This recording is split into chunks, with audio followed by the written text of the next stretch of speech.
Hola, mi nombre es Mariana Rossetti, rectora del Instituto Superior del Profesorado Dr. Joaquín Víctor González. Estamos en estas series de encuentros y conversaciones con diferentes referentes de la educación. En este caso, en el día de hoy nos acompaña Adrián Canelotto, rector de la UNIPE. Muchas gracias por venir, Al contrario, Joaquín, por Mariana, participar gracias. de esta conversación. Hace un tiempo en la UNIPE tomaron la decisión de empezar a ofrecer carreras de profesorado, carreras de grado. ¿Cómo fue esa decisión? ¿Qué es lo que movilizó al interior de la universidad para comenzar con esa oferta?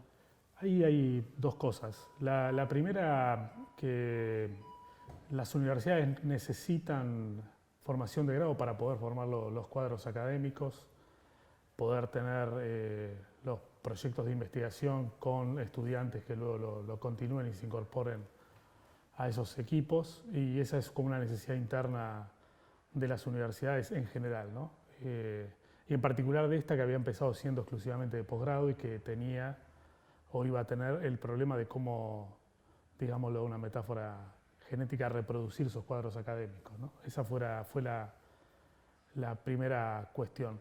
La segunda es que nosotros pensamos dar una discusión, pero no podemos hacerlo ahora, y es que las universidades, su presupuesto va por las carreras de grado, no por las carreras de posgrado, con lo cual era y sigue siendo complicado para la universidad defender en el Consejo de Universidades esta particularidad, que yo creo que de todos modos la tenemos que defender, pero es una tarea que nos va a llevar algún tiempo, y es que en las universidades, en el Consejo de Universidades, en el Ministerio de Educación, se entienda que esta universidad centralmente está orientada a atender al 1.200.000 docentes, personas que trabajan en el sistema educativo, digamos, de los cuales 700.000 serán docentes pensando en el país, y el resto hace tareas vinculadas a lo educativo de distinto modo. Entonces, hasta tanto podamos construir ese consenso, también tenemos que apelar a esta cuestión del grado, ¿no?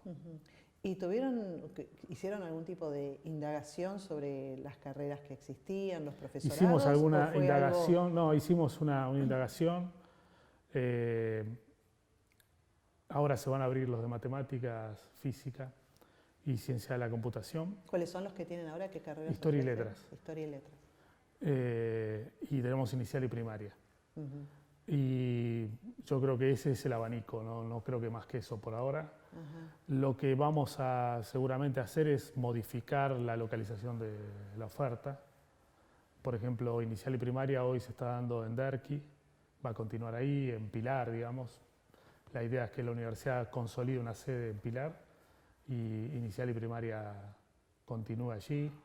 Estamos viendo de algún otro lugar en la provincia de Buenos Aires.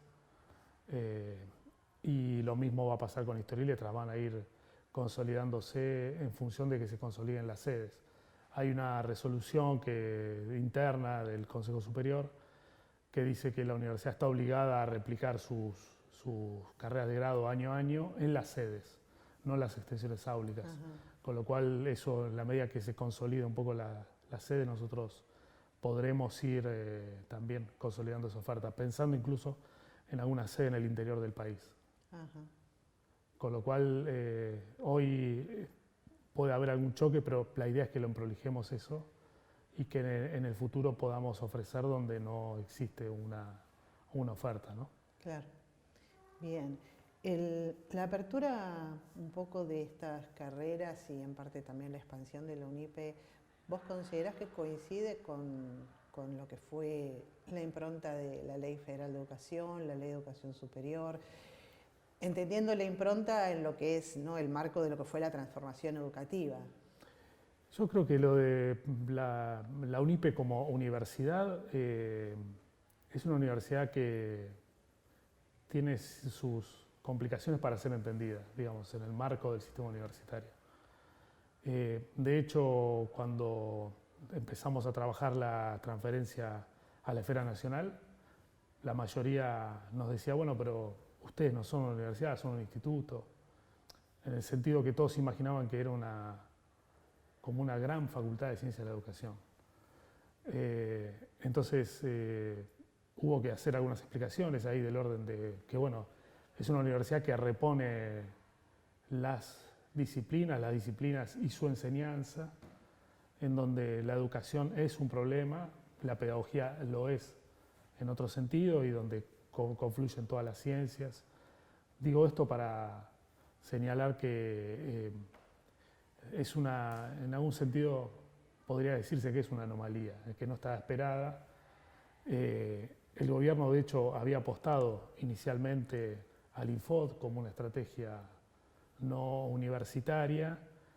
Yo creo que el Infod es útil en algunos aspectos y tiene muchas limitaciones en otras. En otros sí que la universidad puede complejizar esa estrategia. Los ministerios hasta ahora nos reciben mucho mejor los de las provincias que los de nación, porque todavía no termina como de entenderse con mucha claridad cuál puede ser el aporte de la universidad, pues se le imagina como una universidad clásica, ¿no? Y esta universidad tiene una parte de universidad clásica y tiene otra que no es de una universidad clásica, y también eso genera algunos inconvenientes al interior de la universidad, porque muchos de los docentes imaginan que van a una universidad común y corriente, entendiendo por común y corriente que la mayoría vienen de grandes universidades, ¿no? De La Plata, Rosario, la Universidad de Buenos Aires. Entonces hay que también construir un proyecto institucional que es en algún sentido diferente o anómalo en lo que es el común pensamiento de la universidad, ¿no? ¿Te referías a eso? Sí, me refería a eso. Y en relación a esto, ¿vos estarías de acuerdo con afirmar que hemos pasado digamos, desde la transferencia en adelante, sobre todo del nivel superior, cuando se transfiere a Ciudad de Buenos Aires, sí, sí, desde ese momento, en el marco de lo que fue la Ley Federal de Educación y toda la transformación educativa, donde hubo cierta promoción de la autonomía, poniendo entre comillas autonomía porque hay que entenderla en el marco de lo que fue la transformación educativa, a los 2000 o posterior al 2000 a una etapa más de organización del sistema formador y de esa intencionalidad de articulación desde el 2016 a cierta hostilidad en cuanto a todas las decisiones político-educativas en el campo de la formación docente. ¿Estás de acuerdo con esto? Sí, yo lo que creo es que hubo desde la democracia, el inicio de la democracia hasta acá, con distinta intensidad y distinto signo, procesos de intentar organizar el sistema universitario, el sistema formador. Tuvieron tonos muy distintos y en general cuando uno piensa el sistema universitario no se lo pensó acompasadamente con el sistema de educación superior como una unidad, digamos, ¿no? Se colocó siempre a los institutos por afuera. Del mismo modo que no se pensó la universidad vinculada a la secundaria o la secundaria vinculada a la universidad o al mundo del trabajo, ¿no? Funcionan como compartimentos estancos, un poco, incluso uno lo puede ver en la mentalidad de muchos ministros, ¿no? Para los cuales, nacionales, ¿no? Para los cuales el problema es siempre la educación básica. Pareciera que la universidad tiene una autonomía en el sentido de que es algo que es muy difícil o ajeno, ¿no? Hay una cierta imposibilidad de pensar el sistema en su conjunto. Eso creo que por un lado.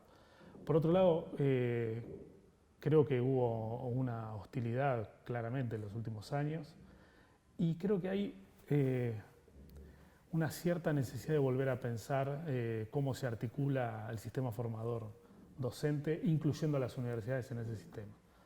Si vos me preguntas a mí qué pienso yo pienso que debiéramos ir a proteger un bien que es para mí el prioritario, que es evitar la diferenciación de los sistemas. En esta cosa de que habría un sistema de primera que sería el universitario y un sistema de segunda que serían los institutos. Yo no creo que eso sea así y no creo que sea sano tampoco que continúe trabajándose sobre esa lógica. Y pensaría más bien en principio en algún proceso de acercamiento de ambos ámbitos Después pensaría algún tipo de trabajo conjunto entre universidades e institutos y pensaría al estilo de lo que está ocurriendo con las disciplinas o las carreras que son del artículo 43, que tienen como un proceso particular de acreditación. Yo trabajaría de manera conjunta lineamientos y estándares, tanto para institutos como para universidades, y pondría a ambos en un proceso de fortalecimiento institucional de esas carreras y de esas instituciones, ¿no? Yo creo que, contrariamente a lo que se intentó estos últimos años, lo que hay que hacer es un proceso, sí, de autoevaluación y de evaluación institucional y de carreras, pero con un proceso de fortalecimiento que permita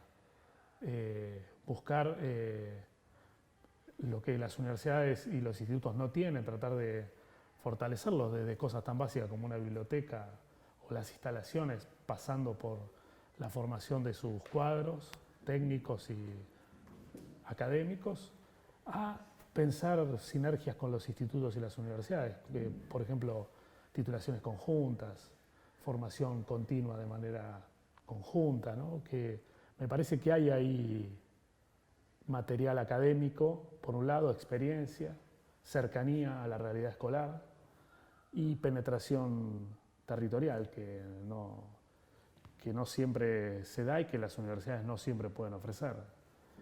Y además porque no creo yo que las universidades per se sean un signo de excelencia solo por el hecho de tener el sello de universidad, ¿no?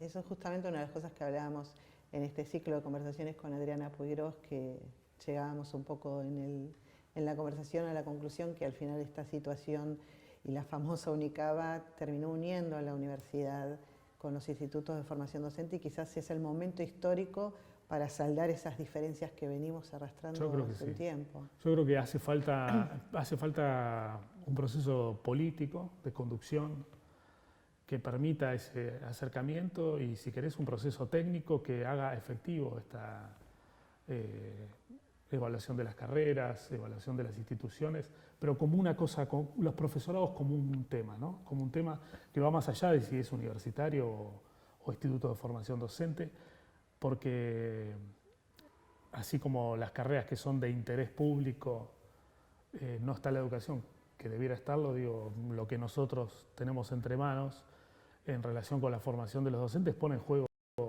las generaciones futuras de una manera sustantiva y mucho más importante que una carrera de ingeniería, con el perdón de los ingenieros. Pero, entonces creo que nos faltan las dos cosas, ¿no? La conducción política y la construcción de herramientas técnicas que nos permitan ese acercamiento. ¿Vos cómo entenderías la evaluación, ya que la nombrás? Quizás no es tu expertise, pero sí, no, yo ¿entendés la evaluación? Lo pienso en un doble sentido. Por un lado, institucionalmente, nosotros estamos iniciando un proceso de autoevaluación en la universidad. ¿De los planes? De la universidad en general, de su estructura de funcionamiento, de sus reglamentaciones. Hay todo un trabajo como de autoconocimiento de la propia institución, de cuáles son sus debilidades institucionales y sus fortalezas, que eso siempre es útil, en el sentido de que uno pone a prueba los objetivos que se planteó y cuán lejos o cuán cerca está de eso. Creo que un proceso de ese tipo y una evaluación externa que permita efectivamente medir hasta dónde uno alcanzó, qué fortalezas y debilidades tiene, y eso se ha acompañado luego por un plan de fortalecimiento, me parece que eso, estoy pensando en eso, ¿no? Y después en la evaluación de las carreras, en el sentido de poder establecer algunos lineamientos generales comunes, poder hacer algún tipo de evaluación de pares, me imagino algo parecido a lo que la CONIAU hace hoy y quizás con alguna vuelta más específica dado la particularidad, ¿no? Nuestra. Pienso en eso y pienso incluso en una sinergia que nos permita plantear algunas cuestiones de investigación que no viene siendo objeto de evaluación, pero que muchas veces es la gran diferencia que hay entre las universidades y los institutos, que es la posibilidad y el expertise que algunos institutos y muchas universidades, y la mayoría de las universidades, tienen en relación con la investigación, ¿no?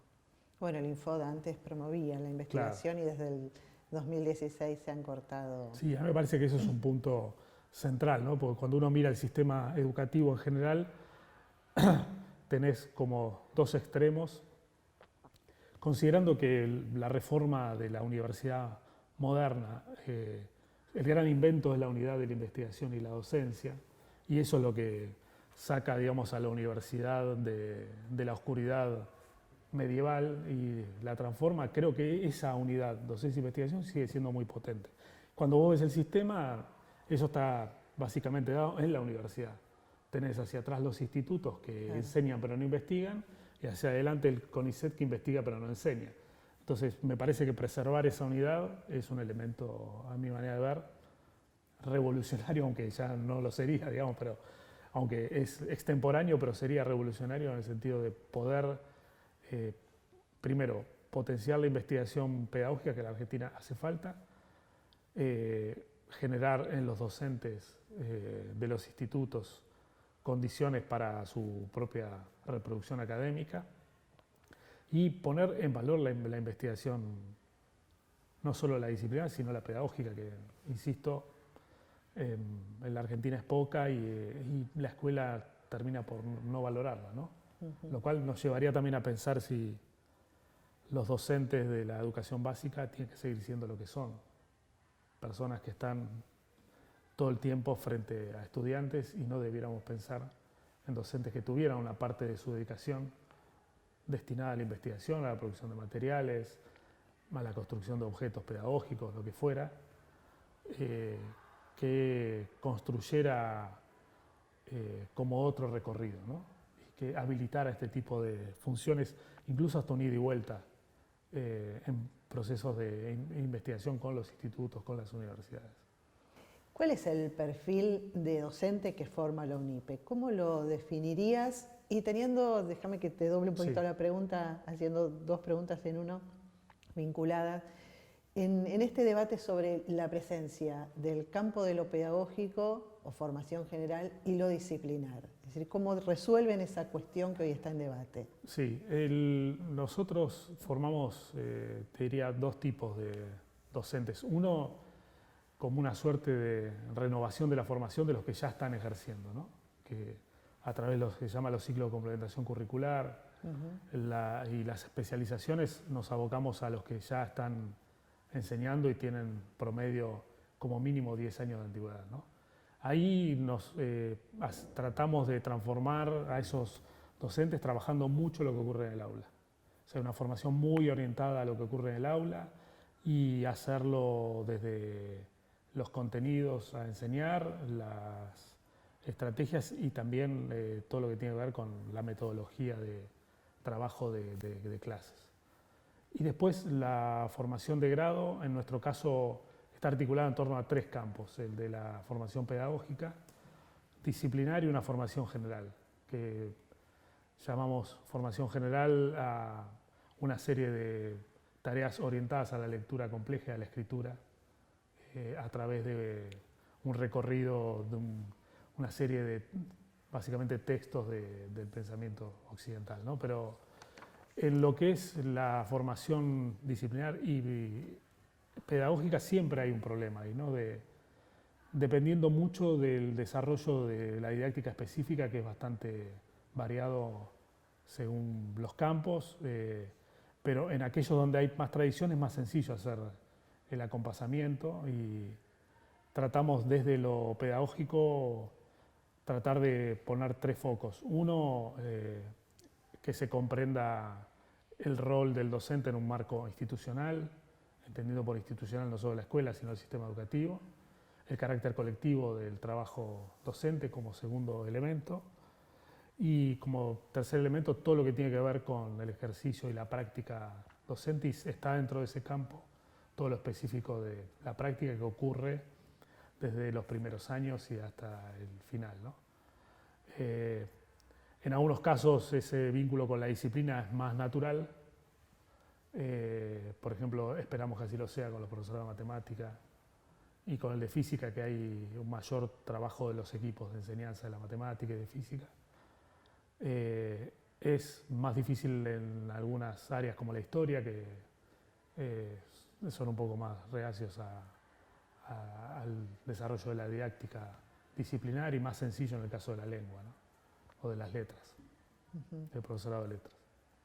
Cuando se hicieron los diseños únicos jurisdiccionales, acá fue todo un debate y sigue siendo un debate porque nos pone permanentemente en alerta y atentos a cómo se sopesa esa cuestión de cuánto debe tener la presencia de lo pedagógico, más en tradiciones de instituciones donde lo pedagógico es fundamental, pero no que eso vaya en detrimento de lo que es la formación disciplinar. Claro. Porque, ¿no? Pero eso que vos decís, nosotros, yo estuve cuando estaba en el CIN, primero estuve a cargo de una subcomisión de profesorados que trata todos los temas de los lineamientos generales de los profesorados.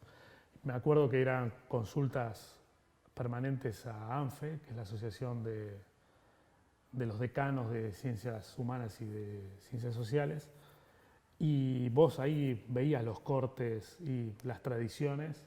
Cuando mandabas el plan de historia venía de una manera, cuando mandabas el de lenguas modernas de otra, cuando mandabas el de inicial y primaria venía de otra manera, digamos, ahí veías todos los cortes y los cruces históricos, ¿no? Esto que vos decís aparecía clarísimamente. Bien. En cuanto a la autonomía también, junto con la presencia de lo pedagógico, lo disciplinar, también es un tema que hoy está, en realidad hace varios años que viene en debate. Nosotros la autonomía de los institutos de formación docente nos atraviesa significativamente porque hay instituciones históricas en donde lo que tenemos de autonomía tratamos de defenderlo. ¿Cómo ves vos el tema de la autonomía desde un lugar que quizás no les atraviesa esta cuestión? No, yo creo que, hay una autonomía relativa, ¿no? Porque las universidades están cruzadas por organismos de control académico y de acreditación. Antes hablamos de las carreras del artículo 43 y las que son de interés público, digamos, ahí tenés toda una serie de reglamentaciones de las cuales uno no puede salirse, más allá que son reglamentaciones que se consensuaron, se construyeron, eso le coloca un cierto, encarrila, digamos, en algún sentido la autonomía. Con lo cual, yo creo que lo de la autonomía hay que entenderlo en términos relativos y es una autonomía que en general es vista como una lucha contra lo estatal, ¿no? Como contra cierta institucionalidad estatal. Que yo creo que no está bien eso porque creo que en algún sentido el Estado ordena esta cuestión de ordenar la oferta, la disposición territorial, como están los CEPRES en el caso de las universidades, que te obligan a hacer una serie de trámites cuando uno quiere inscribir una carrera en una región que no es la que le compete, etcétera.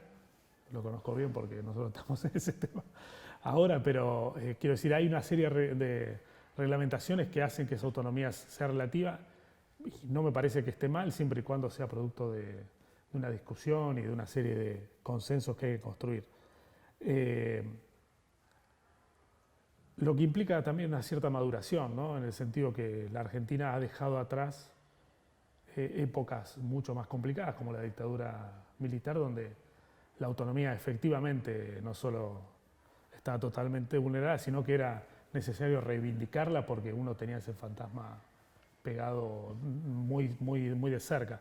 Hoy que ha transcurrido unos cuantos años y que entiendo no hay ninguna preocupación por volver atrás, esa autonomía puede empezar a pensarse de un modo diferente. No creo que lo tengamos resuelto en las universidades. Es un tema que se volvió a discutir, yo te diría, mucho menos de lo que me imaginaba a raíz de la reforma de los 100 años y que en muchos casos el gobierno además asusó el fantasma de alguna manera del arancelamiento, con lo cual eso complicó también una discusión más horizontal y más sana, por decirlo así. Y siempre son cosas con mucha sensibilidad y si no se lo hace con cierto rigor y con cierta madurez, uno siempre hace que el otro retroceda y se defienda y es entendible, ¿no? Creo que es un debate que falta en la Argentina. Innecesario. Innecesario, sí, yo creo que sí. Sobre todo si vamos de cara a la construcción de un sistema universitario, un sistema, como dijimos antes, si queremos ir a la construcción de un sistema único de formación docente, donde único en el sentido que no haya la diferenciación que hay hoy entre institutos y universidades, creo que nos vamos a tener que dar ese debate. Sobre todo porque los institutos son jurisdiccionales, ¿no? Las universidades son nacionales, hay una articulación ahí que necesariamente habrá que hacer incluso entre los gobiernos. Uh-huh. Bien. ¿Qué pensás de la UNICABA? No sé, no sé qué va a pasar, hablábamos antes, no sé si va a tener su momento institucional o no. Tampoco tengo claro en el proyecto, que es mucho más que la UNICABA, el último proyecto que finalmente salió, se la enmarca como una universidad provincial y se da a entender como que incluso podría exceder la tarea docente, ¿no? Es decir, una universidad que pudiera dar carreras como turismo, nuevas tecnologías aplicadas a vaya a saber qué cosa.